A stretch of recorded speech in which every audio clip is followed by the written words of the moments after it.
J'habite dans un duplex à Manhattan au coin de la 63e. Jeune cadre diplômé, mes bureaux sont dans un gratte-ciel. Ce matin de très bonne humeur je me sens. Nous sommes au mois de septembre, le 11 il me semble.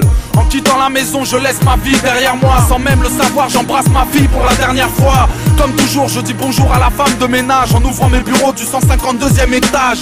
Je suis le boss, celui qui parle au bout de la table, j'en suis tout fier. Bref, il est 8h et bientôt des poussières.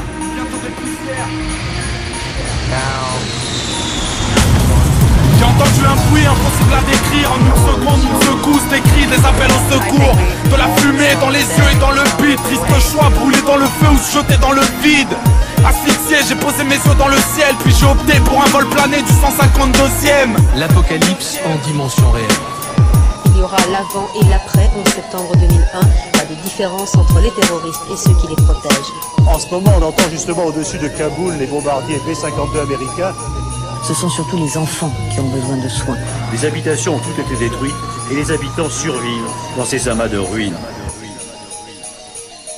Je viens du pays des cagoules, là où les obus éclaboussent. J'habite Kaboul et j'ai 12 ans, appelez-moi Mousse. Les familles sont parties, les soldats sont par terre. Le centre-ville est en ruine, même l'école s'est fait bombarder.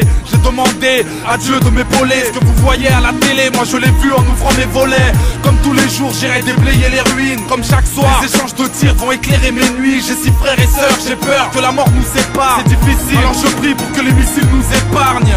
Je rêve de l'université, d'un job à mi-temps. Et si les gosses précoces deviennent adultes à 8 ans, victimes d'une guerre dont j'ignore les causes. Des fois je fais du vélo mais je slalom entre les corps.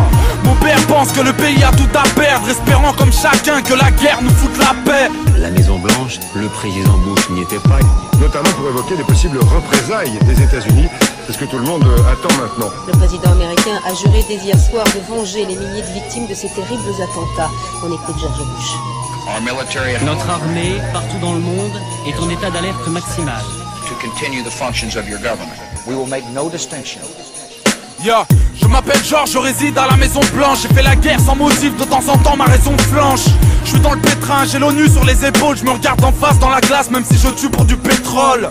En vérité j'ai la haine, je veux la tête à Ben Laden. Je suis fier, je mens quand je dis que j'aime la paix. Dans les livres d'histoire j'aurais laissé mon nom. Je suis le président cowboy, déclare la guerre plus vite que mon ombre. Je fais croire à mon peuple que les barbus veulent frapper l'Amérique.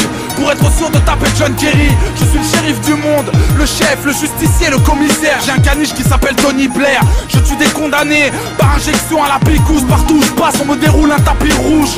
Je mérite le prix Nobel, des belles promesses. Je suis en tort mais je m'endors sans problème. We will make no distinction. Make no mistake. Those responsible for these cowardly acts.